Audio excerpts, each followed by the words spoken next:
Alimni guddaa fi abbaan ulamaawotaa fi sheekni sheekotaa muftii Haaji Adam Tuulaa sirni geggeessaa isaanii magaalaa Hararitti raawwateet jira. Uudii Musaa Bal'asaa Qindeesse.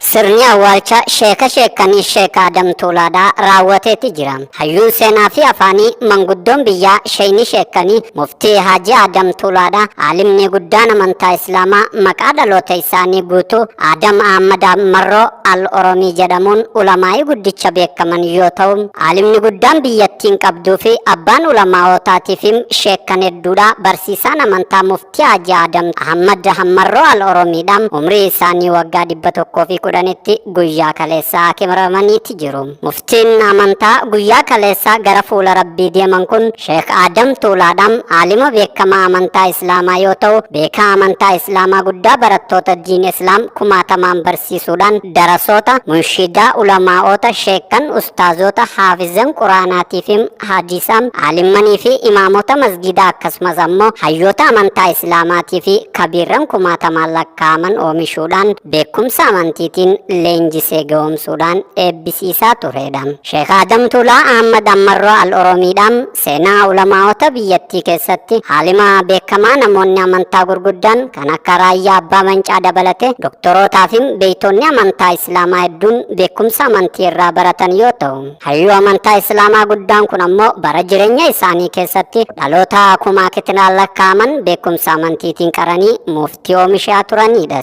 Sheeyni sheekanii Sheek Adam Tuulaadhaa kan dhalatan Harargee Ba'aa Aanaa Kombolchaa naannawaa Tuulaa Mansuur jedhamutti yoo ta'u, umrii isaanii ijoollummaa irraa jalqabuudhaan akkuma barattoota ilmii amantaa Islaamaa baratan kamiyyattuu beekumsa diinal Islaam funaanuudhaaf mana isaaniitii fi maatii isaanii biraa ba'anii sheekan naannawa isaanii irraa tokko jechuudhaan ilmii barachuu jalqabaniin sheekan kanneen biroo irrattis quraana jalqabuudhaan kitaabilee amantaa hedduu hayyuu baruudhaan beekumsa amantaa sadarkaa olaanaa gonfatanidha. Sheeyni sheekanii Sheek Adam Tuulaadhaa yeroo dheeraadhaaf eega beekumsa amantii Islaamaa barachaa turaniin booda ilmii amantaa Islaamaa baratanii turanis hojiidhatti hiikuudhaaf dhaloota barumsa amantiitiin qaranii baasuudhaan alima barattoota diinan Islaam kumakitilaan oomishaa turedha. Seenaa isaa keessatti Sheek Adam Ahmad Ammarroo Al-Oromiidhaan dhaloota hedduu beekumsa diin Islaamaa barsiisuu irraa kan ka'e gulantaa maqaa akkaan guddaa ta'ee fi naannichattiif hordoftoota amantaa Islaamaa biratti ittiin beekamu sheeka sheekanii kaja'us badhaafameeti jira. Alimni guddaan amantaa Islaamaa kun beekaa amantiidhaa kan bultii ijaarratanii ilmaan hedduu horatan qofa osoo hin taane hayyuu amantaadhaa ilmaan akaakoo fi abaaboo ta'uuf hedduu qabanidha. Muftii Haaji Adam Tuulaadhaa abbaa amantiidhaa dhaloota diin barsiisan qofa osoo hin taane manguddoo araaraa fi nagaa biyyattiidha. Manguddoo tokkummaatii fi manguddoo qabbanaa ka biyyattiin akkan diigamneef if dandeessee jiraattu godhan keessaa isa immoo nama tokkodha. Seenaa bara jireenya isaanii keessattis hayyuun amantii Islaamaa Sheek Adam Tuulaadhaa rakkoo nageenyaa biyyattii fi naannoo isaa mudatte hedduu beekaa amantii manguddummaan xumure yoo ta'u, walitti bu'iinsa baroota dura uummata Oromootii fi uummata Somaalee jidduu tures hayyuu amantiidha manguddummaan xumuruudhaan seenaa ajaa'ibsiisaa nageenyaa fi tokkummaa biyyaa tiisuu keessatti baatanii turanidha.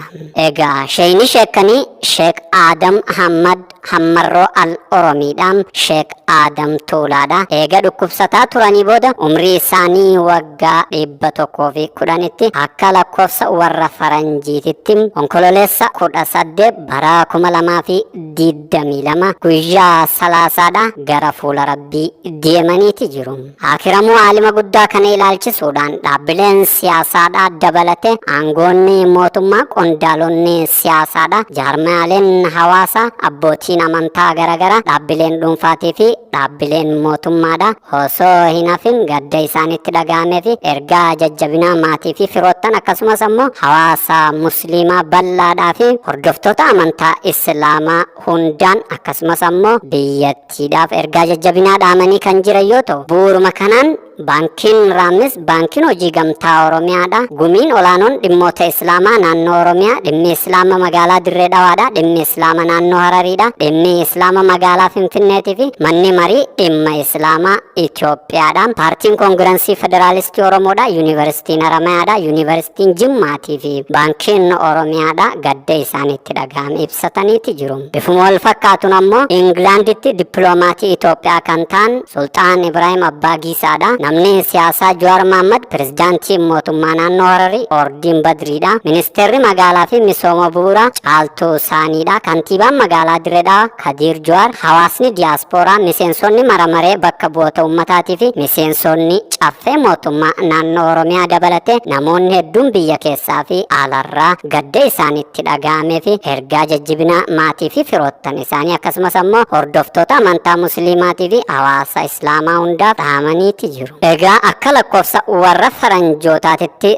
sirni geggeessaatii fi sirni sagadaam onkololeessa 19 bara 2022 magaalaa Harar istaadiyooma Imaamul Ahmad bakka namoonni 100,000 lakkaa'aman itti argamanitti eegaa deemsifameen booda sheeyni sheekanii Sheek Adam Tuulaa Ahmad Hammaroo Al Oromii gama gandaa akiratti yeroo xumuraatiif itti dhaammachuudhaan nagaan geggeeffameeti jira. Sheek Adam Tuulaa rabbiin jannataan isaa qananiisu jecha maatii fi firoottan isaaniitiif akkasumas ammoo hordoftoota amantaa islaamaa hundaaf hawaasa musliimaa hundaaf akkasumas ammoo biyyattiidhaaf addatti ummata Oromootii fi Oromiyaadhaaf ammoo jajjabina hawwina.